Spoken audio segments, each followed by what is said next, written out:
대한민국에서 그의 이름 석자를 모르는 사람은 없었습니다. 그런데 오늘 그는 거지 차림으로 골목 끝 작은 카페 앞에 서 있었습니다.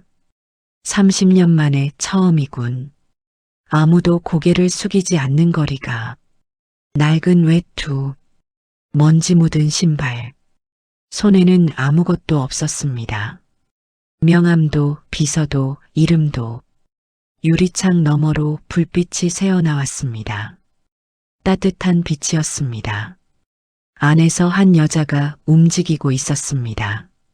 테이블을 닫고 손님에게 웃으며 뭔가를 건네고 꾸미지 않은 움직임이었습니다. 김정호는 그 모습을 가만히 바라봤습니다. 30년 동안 그는 사람을 시험해 왔습니다. 계약 전에, 악수 전에, 신뢰 전에 먼저 확인했습니다. 그것이 그를 살아남게 한 유일한 방식이었으니까요. 오늘도 시험하러 왔습니다. 사람은 조건을 빼면 보인다. 내 이름을 모를 때, 그때 진짜가 나오지. 그런데 그는 알지 못했습니다. 정작 시험받는 사람이 누구인지를. 이것은 평생 사람을 시험해온 남자가 처음으로 시험당한 것에 관한 이야기입니다. 새벽 3시였습니다. 서울의 불빛은 꺼지지 않습니다. 55층 유리창 너머로 도시가 촘촘히 빛나고 있었지만 김정호는 그 빛을 보지 않았습니다. 그의 시선은 손 안에 있었습니다. 낡고 모서리가 다른 사진 한 장. 젊은 날의 자신. 그리고 그 옆에서 웃고 있는 여자. 그는 오래 바라보다가 사진을 서랍 속에 넣었습니다. 닫는 소리가 작고 조심스러웠습니다. 마치 그 안에 잠든 누군가를 깨우지 않으려는 것처럼. 30년이다. 회사도 빌딩도 계약도 다 쌓았다. 근데 왜 이 방은 이렇게 비어 있지? 그는 서랍장 깊은 곳에서 낡은 외투 하나를 꺼냈습니다. 먼지가 묻어 있었습니다. 오래전 이 도시에 처음 올라왔을 때 입던 것과 비슷한 종류의 옷이었습니다. 그때 나는 어떤 눈빛을 하고 있었더라. 아무도 날 보지 않던 거리에서 배고프고 겁나고 그래도 어딘가로 가야 한다고 믿던 그때 그는 외투를 걸치고 거울 앞에 섰습니다. 거울 속에는 낯선 노인이 서 있었습니다. 아니, 낯설지 않았습니다. 이것이 껍질을 벗긴 그의 진짜 얼굴에 더 가까웠습니다. 그는 거울 속 자신에게 나직이 말했습니다. 사람을 시험하기 전에 내가 먼저 어떤 사람인지를 봐야 했던 거 아닌가. 대답 없는 거울을 바라보다가 그는 천천히 현관으로 향했습니다. 새벽 3시 반. 엘리베이터 문이 닫혔습니다. 새벽 4시의 서울은 다른 도시였습니다. 청소차가 지나가고 편의점 불빛만 외롭게 켜져 있었습니다. 김정호는 남루한 차림으로 그 거리를 걸었습니다. 이상하다. 이 차림을 하니까 뭔가 가볍다. 기대하는 사람이 없다는 게 이렇게 편한 건가. 날이 밝아왔습니다. 사람들이 하나둘 거리로 나왔습니다. 출근하는 직장인, 새벽 배달을 마치는 라이더, 장을 보러 나온 노인. 아무도 그를 알아보지 못했습니다. 아무도 고개를 숙이지 않았습니다. 지하철역 앞 계단에서 누군가 그의 어깨를 치고 지나갔습니다. 사과 없이 그는 멈추어 그 뒷모습을 바라봤습니다. 화가 나지 않았습니다. 대신 오래전 자신도 그랬을지 모른다는 생각이 들었습니다. 나는 지금까지 이름으로 살았구나. 김정호 회장.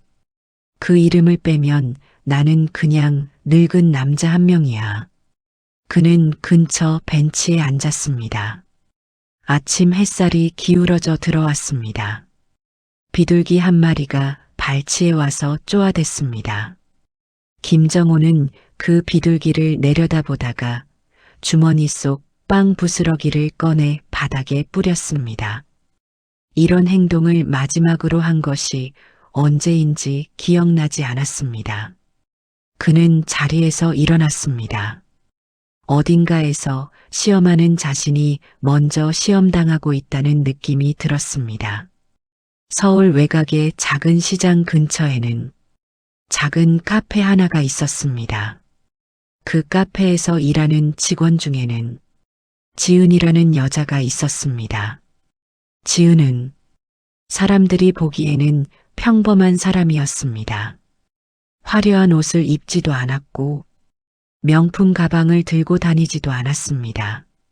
하지만 그녀에게는 다른 사람과 조금 다른 점이 있었습니다. 바로 누구에게나 친절하다는 것이었습니다.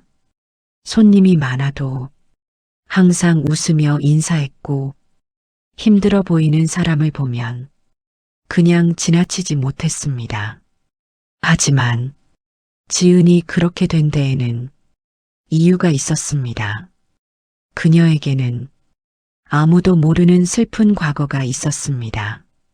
지은이 중학생이던 시절이었습니다. 그녀의 아버지는 작은 공장에서 일하는 사람이었습니다. 큰 돈을 버는 사람은 아니었지만 가족을 정말 사랑하는 사람이었습니다.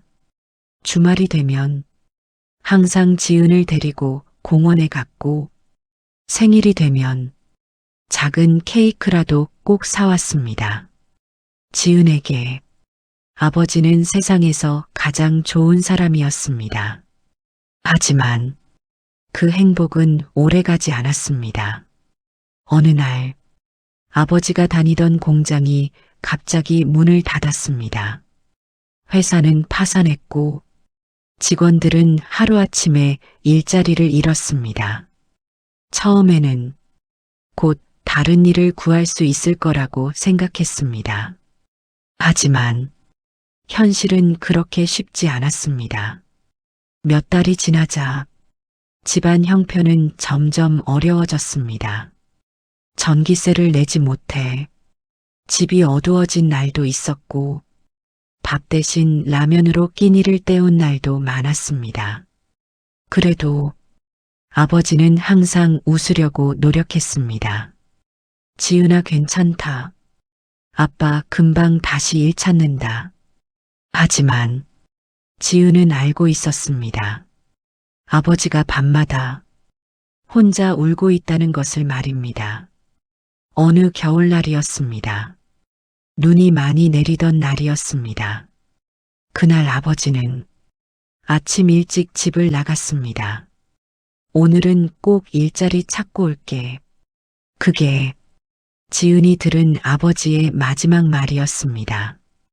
그날 밤 아버지는 집으로 돌아오지 않았습니다. 그리고 다음 날 지은의 집에 경찰이 찾아왔습니다. 아버지는 거리에서 쓰러진 채 발견되었습니다. 심한 저체온증이었습니다. 그날 이후 지은의 세상은 완전히 바뀌었습니다. 그 사건 이후 지은의 마음속에는 하나의 생각이 자리 잡았습니다. 힘든 사람을 그냥 지나치지 말자. 그래서 지은은 길에서 힘들어 보이는 사람을 보면 그냥 지나칠 수가 없었습니다. 그것이 자신의 아버지를 위한 일이라고 생각했기 때문입니다. 시간이 흘러 지은은 카페에서 일하며 살아가고 있었습니다.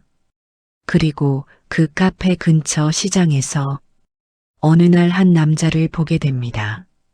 낡은 외투를 입고 지친 얼굴로 시장 구석에 서 있는 남자였습니다.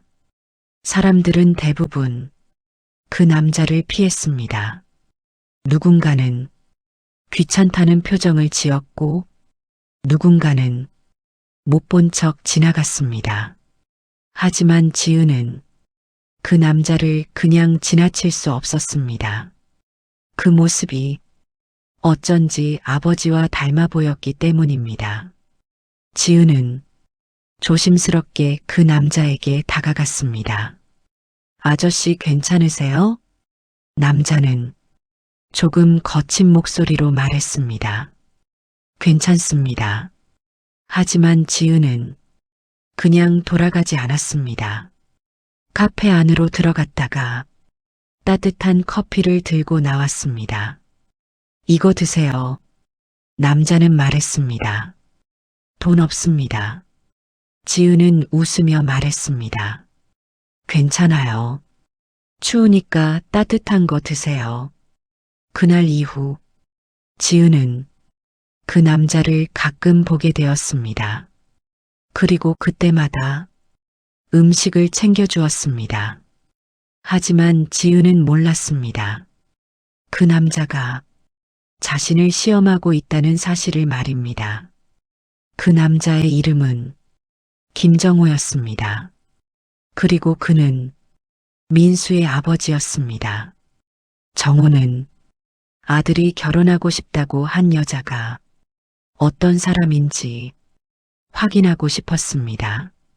그래서 거지 행색을 하고 찾아왔던 것입니다. 처음에는 단순한 시험이라고 생각했습니다. 하지만 며칠 동안 지은을 보면서 정호의 마음이 점점 바뀌기 시작했습니다. 지은은 누가 보든 말든 항상 똑같이 행동했습니다. 어떤 날에는 자신의 점심을 나눠주기도 했습니다.